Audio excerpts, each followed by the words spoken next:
सोलहवीं लोकसभा का बजट सत्र अनिश्चित काल के लिए हुआ स्थगित। उच्च सदन राज्यसभा भी अनिश्चित काल के लिए स्थगित। सरकार ने इस सत्र में कराए कई अहम बिल पास। संसद ने दी न्यायिक आयोग संबंधी संविधान संशोधन विधेयक को मंजूरी। लोकसभा के बाद राज्यसभा ने भी इसे किया पारित। केंद्रीय कानून मंत्री रविशंकर प्रसाद ने कहा कि आयोग के गठन से योग्य व्यक्तित्व को आगे आने का मौका मिलेगा। जनता दल यूनाइटेड नेता शरद यादव ने कहा कि उच्च न्यायालयों में पिछड़े वर्ग के लोगों को उचित प्रतिनिधित्व नहीं मिला है, इसलिए सरकार को इस दिशा में सही कदम उठाने चाहिए। सरकार ने बीमा संशोधन विधेयक को विचार के लिए राज्यसभा की प्रवर समिति को भेजा। विधेयक में बीमा क्षेत्र में प्रत्यक्ष विदेशी निवेश की सीमा को 49% तक करने का प्रस्ताव है।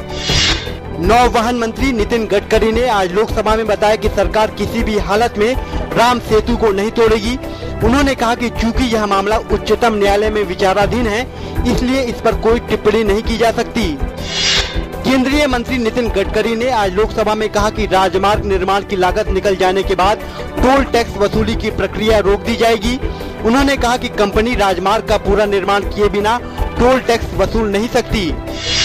पूर्व सांसद फूलन देवी हत्याकांड में दोषी पाए गए शेर सिंह राणा को दिल्ली की एक अदालत ने उम्र कैद की सजा सुनाई है। फूलन देवी की सनसनीखेज हत्या के 13 साल पुराने मामले में मुख्य आरोपी शेर सिंह राणा को अदालत ने 8 अगस्त को दोषी करार दिया था। भाजपा के बिहार प्रभारी धर्मेंद्र प्रधान ने बिहार के मुख्यमंत्री के रिश्वत दिए जाने के बयान पर कहा कि बिहार की सरकार को विधानसभा भंग कर जनादेश हासिल करना चाहिए। उच्चतम न्यायालय ने सिगरेट और बीड़ी पीने पर रोक लगाने की मांग पर केंद्र और राज्य सरकारों को नोटिस भेजा है। शीर्ष अदालत ने एक जनहित याचिका पर ये नोटिस जारी किया।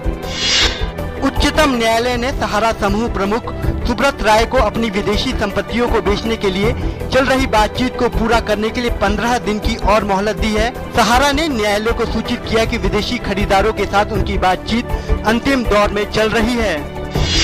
थोक मूल्य सूचकांक पर आधारित महंगाई दर जुलाई के महीने में कम होकर 5.19% हो गई है। जून माह में ये 5.43% के स्तर पर थी। उद्योग मंत्रालय द्वारा जारी आंकड़ों के मुताबिक बीते साल जुलाई में महंगाई दर 5.85% थी। शारदा चिट फंड घोटाले मामले में सीबीआई ने दिल्ली सहित देश भर में 28 जगहों पर छापेमारी की है। ये छापेमारी कोलकाता, दिल्ली और ओडिशा समेत कई जगहों पर की गई है। स्वतंत्रता दिवस को देखते हुए राष्ट्रीय राजधानी में सुरक्षा बढ़ा दी गई है। दिल्ली पुलिस और अर्धसैनिक बलों के हजारों जवान किसी भी संभावित खतरे को टालने के लिए पैनी नजर बनाए हुए हैं।